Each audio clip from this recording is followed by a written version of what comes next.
ถึงพายุซ้อนไปเล่นปีใหม่ปีนี้อย่าไปเด็ดขาดกูจะทอนเงินไว้ไปเบิ่ง Avenger The Endgame ให้ได้อย่ามาสวนกูไปกินเหล้าเบียร์เด้อถ้ากินฟรีกูไป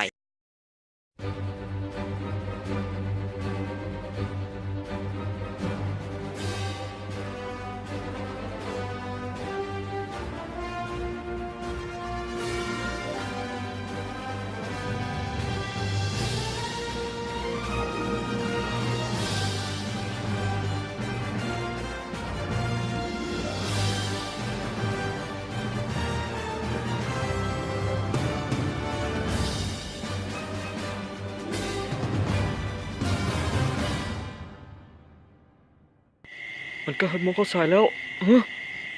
ไปโอ้ฮอนเลยจะไปทันเลย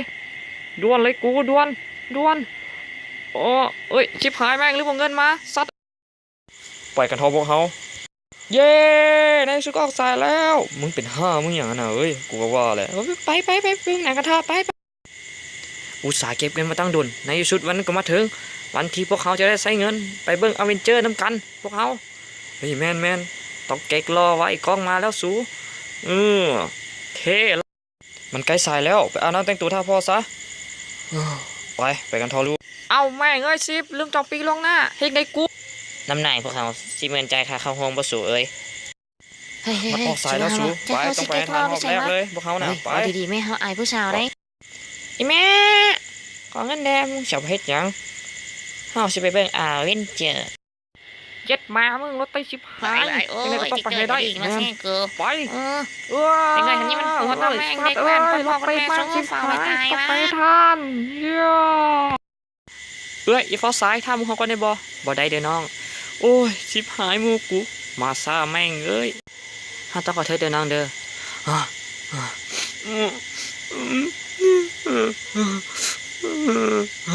บอกฮอมาซานบ่ฮอมาซาก็แม่นกูมาซาแค่ไหนก็ได้ที่เธอจะให้ฉันเอายังคงหวังแม้ต้องปวดร้าว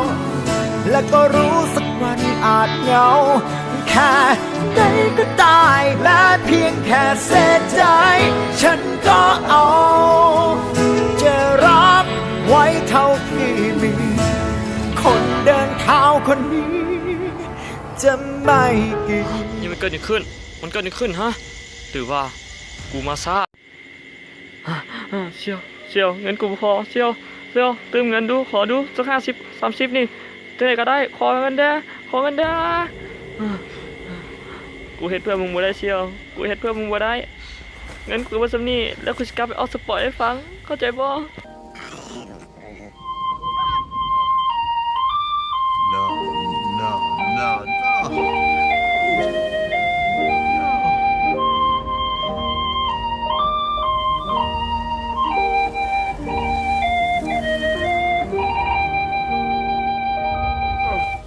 สูเฮ้ยสูบ้าเสียบกูใส่เบิร์ดว่าสูเพราะนั้นเป็นมากกว่านี้ดี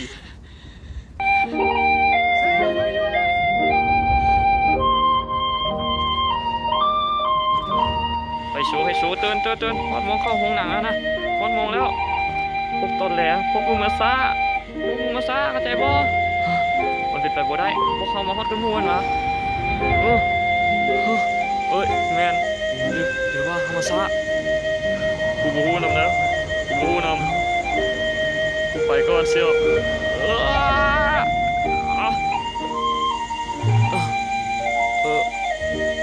เชียวพาก่อนบ่ได้เชียวแม่กูใส่เบี้ยเชียวมึงจะท่าคุณบ่กูจะท่าเด้อบ่แม่กูใส่เบี้ยนะเธอหน้าได้บ่กูสัญญาไปก่อนเหลือจะมือแล้วน้องซ้ายขอห้องน้ำอ้ายบ่ชื่อว่าสบายอ้ายดูเด้เอาชื่อว่าพี่เอ็มสุดชาติเบี้ยเขาแล้วอ้ายอ้ายโอ้ยกูบอกยังเจ็บยังบนสุดท้ายนี้ปล่อยตอนนี้เด้อหลังจากนั้น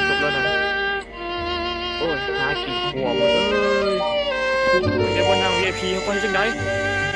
ต้องไปทัน กูบอดก่อน กูต้องหาเทมอดก่อนเฮ้ยเขามาต้องลงกันเถอะเอ้ยปึ้มหลีกไปบ่ได้มีของไอ้าย